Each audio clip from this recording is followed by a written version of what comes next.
इस वक्त की बड़ी खबर का रुख कर लेते हैं। आपको बता दें, पूर्व कैबिनेट मंत्री भूपेंद्र सिंह ने बताया कांग्रेस के हेमंत कटारे को फर्जी उपनेता। हेमंत कटारे कांग्रेस उपनेता ने पूर्व कैबिनेट मंत्री भूपेंद्र को बताया मेजर डिप्रेशन का शिकार। मामला परिवहन विभाग के मामले में पकड़े गए सौरभ शर्मा को लेकर है। देखिए अनिल तिवारी की रिपोर्ट। प्रतिपक्ष का प्रावधान है जिसका राजपत्र में नोटिफिकेशन भी होता है। उपनेता का नियमावली में कहीं पर भी कोई प्रावधान नहीं है। तो ये जो फर्जी उपनेता बनकर घूम रहे हैं, इसके बारे में मैंने कल विधानसभा में रखा है।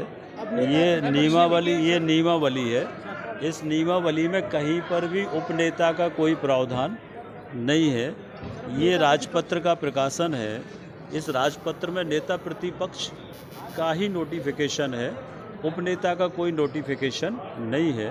तो ये पूरी तरह से फर्जी उपनेता बनकर घूम रहे हैं, प्रशासन पर अनावश्यक दबाव बनाने की कोशिश करते हैं और इसलिए ये विषय मैंने कल विधानसभा में रखा है। नेता प्रतिपक्ष जी कह रहे हैं कि उप मुख्यमंत्री के पद भी कोई संवैधानिक नहीं है और आप देखिए, मैं अपनी बात कह रहा हूँ, वो विषय वो जाने।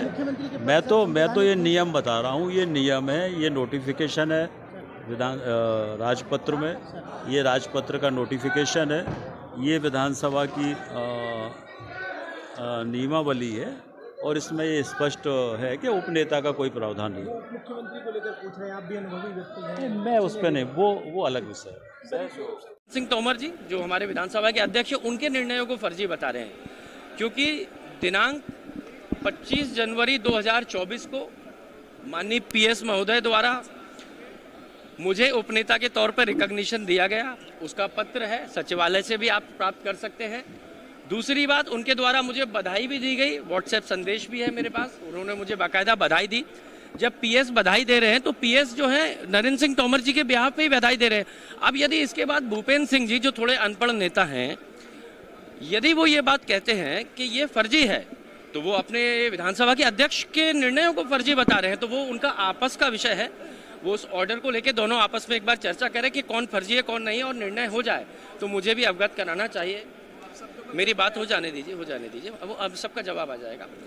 दूसरी चीज़, माननीय भूपेंद्र सिंह जी कैबिनेट में शामिल ना हो पाने की वजह से मेजर डिप्रेशन का शिकार है और हमारे बहुत अच्छे हॉस्पिटल्स बन चुके हैं।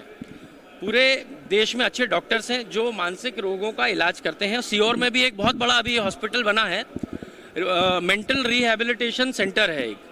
तो मैं समझता हूँ भूपेंद्र सिंह जी को इस पागल खाने में दाखिल करवाया जाए, फ्री ऑफ कॉस्ट उनका इलाज हो। यदि वहाँ नहीं सुधार होता तो बॉम्बे दिल्ली में बड़े अच्छे हॉस्पिटल्स और डॉक्टर हैं, मैं उनको स्वयं कनेक्ट करूँगा और अपने व्यय पे मैं चाहता हूँ, क्योंकि वो स्वस्थ रहे। यदि वो स्वस्थ रहेंगे तो सौरभ शर्मा वाले कांड में आगे जाके उनको जेल जाना पड़ेगा। तो मैं चाहता हूं उनके ईश्वर जो है उनको दीर्घायु दे, और कुछ आयु जो उनकी जेल में बीतेगी उस आयु के लिए भी मैं कामना करूंगा कि वो अच्छे से बिताए।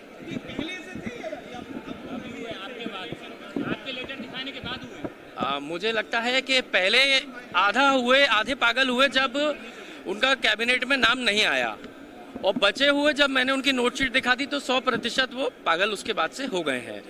लेकिन उसका इलाज है, घबराने की बात नहीं है उनके लिए। जी।